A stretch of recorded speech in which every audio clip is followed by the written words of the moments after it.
እውነትን ፈለገ። ሰው በሌለበት ወቅት ከእውነት ጎን ቆመ። ዛሬ ከማን ጎን ነው የቆማችሁት? አንዳንድ ጊዜ አንዳንዶቻችን ይቅርታ አድርጉልኝ፣ በተለይ በእኛ ማህበረሰብ ውስጥ ዩሪታ የሚባል ሰንሰለት እግር ከወርች አስሮን እህታችሁ በግፍ ስትታማ ዝም፣ ወንድማችሁን አንዱ ተነስቶ ጭቃ ሲቀባው ዝም። ለምንድን ነው ዝም? ያጣላለሁ ዝም ይሻላል።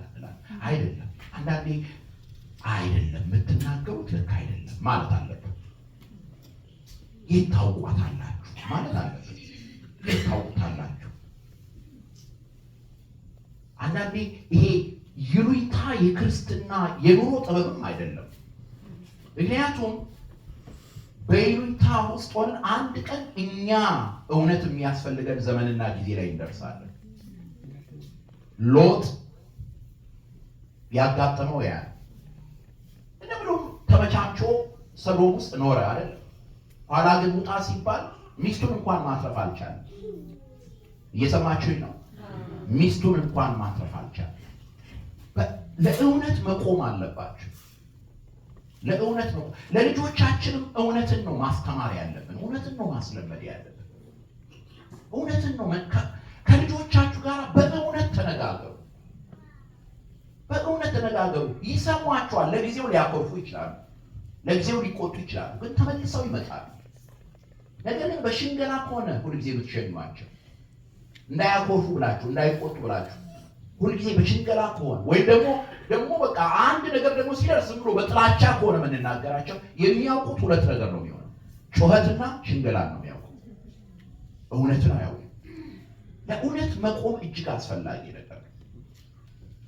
ለምን? ምክንያቱም አንድ ቀን እውነት በአደባባይ ሲሰቀል የዛን ጊዜ እኔና እናንተ አብረን እስከ መጨረሻ ዋጋ የምንከፍልበት ጊዜ አለ። ኒቆዲሞስ ያደረገው ነው። ሶስተኛ ኒቆዲሞስ እውነት በአደባባይ የዋለ ጊዜ ኒቆዲሞስም አብሮ ከእውነት ጋር በአደባባይ ቆመ። ኒቆዲሞስ በአደባባይ ቆመ። ቃሉ እንዲህ ይለናል። ከዚህ በኋላ ይላል ምዕራፍ 19 ቁጥር 38 ላይ ከዚህ በኋላ አይሁድን ስለፈራ በስውር የኢየሱስ ደቀ መዝሙር የነበረ የአርማትያስ ዮሴፍ የኢየሱስን ሥጋ ሊወስድ ጲላጦስን ለመነ። ጲላጦስም ፈቀደለት። ስለዚህ መጥቶ የኢየሱስ ሥጋ ወሰደ። ደግሞም አስቀድሞ የት? በሌሊት ወደ ኢየሱስ መጥቶ የነበረ ኒቆዲሞስ 100 ንጥር የሚያህል የከርቤና የእሬት ቅልቅል ይዞ መጣ።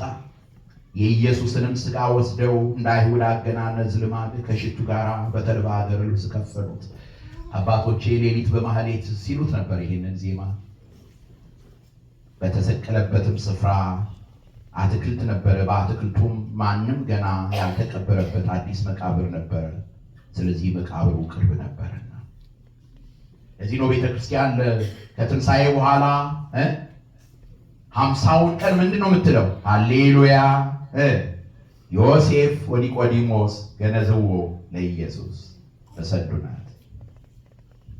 እውነት በአደባባይ ሲሰቀል ኒቆዲሞስ ከእውነት ጋር በአደባባይ ቆመ።